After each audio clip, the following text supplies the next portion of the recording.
Hi hello ಎಲ್ರಿಗೂ ನಮಸ್ಕಾರ. ನನ್ನ ಯೂಟ್ಯೂಬ್ ಚಾನಲ್ಗೆ ನಿಮ್ಮೆಲ್ಲರಿಗೂ ಸ್ವಾಗತ.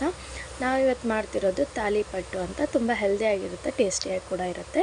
ಇದನ್ನ ಮಾಡೋದು ಹೇಗೆ ಅಂದರೆ, ಒಂದು ಸೌತೆಕಾಯಿ, ಒಂದು ಗಜ್ಜರಿ ಸಣ್ಣದಾಗಿ ತುರ್ಕೊಂಡಿಟ್ಟಿರ್ಕೊಂಡಿರಬೇಕು. ಮತ್ತು ಒಂದು ಸಣ್ಣದಾಗಿ ಹೆಚ್ಚಿರೋ ಈರುಳ್ಳಿ, ಕರಿಬೇವು, ಕೊತ್ತಂಬರಿ ಕೂಡ ಸಣ್ಣದಾಗಿ ಹೆಚ್ಕೋಬೇಕು. ಒಂದು ಚಮಚದಷ್ಟು ಖಾರದ ಪುಡಿ, ಎಳ್ಳು, ಹಾಗೆ ಜೀರಿಗೆ, ಕಾಳು ಹಾಕ್ಕೊಳ್ಳಿ.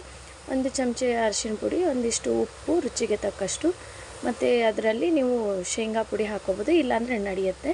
ಅದಕ್ಕೆ ಒಂದಿಷ್ಟು ಜೋಳದ ಹಿಟ್ಟನ್ನ ಸಾಣಿಸ್ಕೋಬೇಕಾಗತ್ತೆ ಚೆನ್ನಾಗಿ.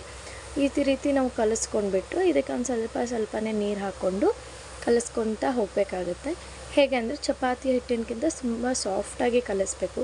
ಯಾಕಂದರೆ ನಾವು ಇದನ್ನು ತಟ್ಟಬೇಕಾಗಿರುತ್ತಲ್ಲ, ಅಕ್ಕಿ ರೊಟ್ಟಿಗೆ ನಾವು ಯಾವ ಥರ ಮಾಡ್ಕೊಂಡಿರ್ತೀವೋ ಅದೇ ರೀತಿ ಮಾಡ್ಕೋಬೇಕು. ಈ ಥರ ನೋಡಿ, ಈ ಥರ ಸಾಫ್ಟಾಗಿರಬೇಕು. ಸೊ ಇದನ್ನು ಸಣ್ಣದಾಗಿ ಉಳ್ಳೆ ಮಾಡ್ಕೊಂಡ್ಬಿಟ್ಟು ಈ ಥರ ತಟ್ಕೋಬೇಕು. ನೀವು ಕಾಟನ್ ಬಟ್ಟೆ ಇದ್ದರೆ ಓಕೆ, ಇಲ್ಲ ಅಂತಂದರೆ ನೀವು ಬಟರ್ ಪೇಪರಲ್ಲಿ ಕೂಡ ಮಾಡ್ಕೋಬೋದು. ಸ್ವಲ್ಪ ನೀರು ಹಚ್ಚಿ ಈ ಥರ ದೊಡ್ಡದಾಗಿ ತಟ್ಕೋಬೇಕು ಚಪಾತಿ ಹಿಟ್ಟಿನ ಸೈಜಿಗೆ. ಆದಮೇಲೆ ಇದ್ರ ಮೇಲೆ ಒಂದು ಸಣ್ಣದೊಂದು ಹೋಲ್ ಮಾಡಬೇಕಾಗತ್ತೆ. ಸೊ ನಾವು ಅದನ್ನು ಬೆನೆಸ್ತಿರ್ತೀವಲ್ಲ, ಸೊ ಚೆನ್ನಾಗಿ ಎಣ್ಣೆ ಎಲ್ಲ ಹೀರ್ಕೊಂಡು ಚೆನ್ನಾಗಿ ಬೆರೆಯುತ್ತೆ. ಎರಡು ಸೈಡಿಂದ ಬೆನೆಸ್ಕೋಬೇಕು. ಈ ಥರ ಅದನ್ನು ನಾವು ಏನು ಬಟ್ಟೆ ತೊಗೊಂಡು ಅದನ್ನೆಲ್ಲ ತೆಗೆದ್ಬಿಟ್ಟು ಎಣ್ಣೆ ಹಾಕಿ ಎರಡು ಕಡೆ ಚೆನ್ನಾಗಿ ಬೇಯಿಸ್ಕೋಬೇಕು. ಬೇಯಿಸ್ಕೊಂಡ ತಕ್ಷಣ ಇದೇ ರೀತಿ ನಿಮಗೆ ಈ ಥರ ಬೇಯಿಸ್ಕೋಬೇಕು ಎರಡು ಕಡೆ. ಇದೇ ರೀತಿ ರೆಸಿಪೀಸ್ಗಳು ಬೇಕಾದರೆ ಈ ಚಾನಲ್ ಸಬ್ಸ್ಕ್ರೈಬ್ ಮಾಡಿ, ಹಾಗೆ ಲೈಕ್ ಮಾಡಿ.